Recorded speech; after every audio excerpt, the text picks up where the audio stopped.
काळे कणखर हात, ज्यांच्या दुर्दम धीराने केली मृत्यूवरी मात, नाही पसरला कर कधी मागाय असे दान, स्वर्ण सिंहासनापुढे कधी लवलीना मान, हिच्या गगनात घुमे आद्य स्वातंत्र्याची द्वाही, हिच्या पुत्रांच्या बाहुत आहे समतेची ग्वाही, माझ्या मराठी मातीला नका म्हणू ही नदीनं, स्वर्ग लोकाहून थोर मला हिचे महिमान, रत्न जडित अभंग ओवी अमृताची सखी, चारी वर्णातून फिरे सरस्वतीची पालखी. वा वा वा वा वा. हा हा, कमाल. खरंच वाटलं नव्हतं मला की या खेळामध्ये एवढी मज्जा आहे. ताराला तर मी पट्ट्याने आंघोळ घातले, सर्वात जास्त पट्ट्या तिलाच लागलेत.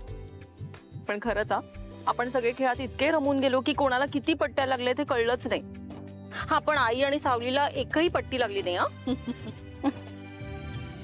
नाही, आता आपल्या रोजच्या बोलण्यात अनेक परभाषांमधले शब्द आलेले आहेत, पण यामुळेच भाषा समृद्ध होत असते ना. पण आजच्या दिवशी आपली भाषा जपणं, तिचं पावित्र्य जपणं फार महत्वाचं आहे. काय सारंग? बरोबर आहे बाबा.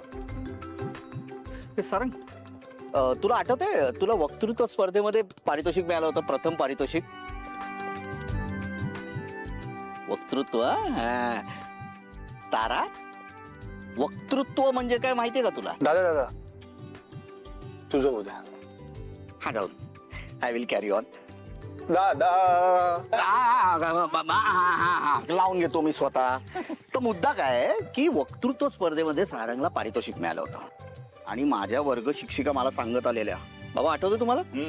अरे, मला वर्ग शिक्षकांनी येऊन सांगितलं तुझ्या लहान भावाला पारितोषिक मिळालंय म्हणून. नाही, म्हणजे तेव्हा मी घरात नव्हते, मी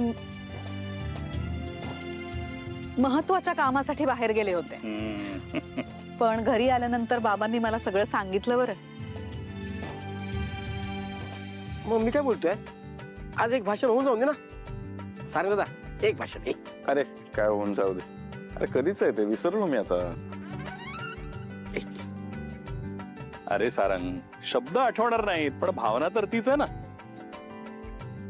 मग बोल, काय मनात आहे ते. हा बरं, तेव्हा मी एकटा होतो, आता माझी बायको आहे, तर सावलीने पण सोबत केली पाहिजे ना.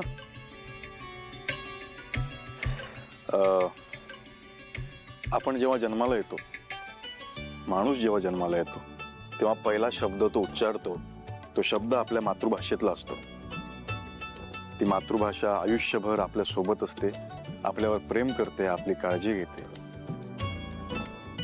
आणि भावना व्यक्त करायला आपली वाट मोकळी करून देते.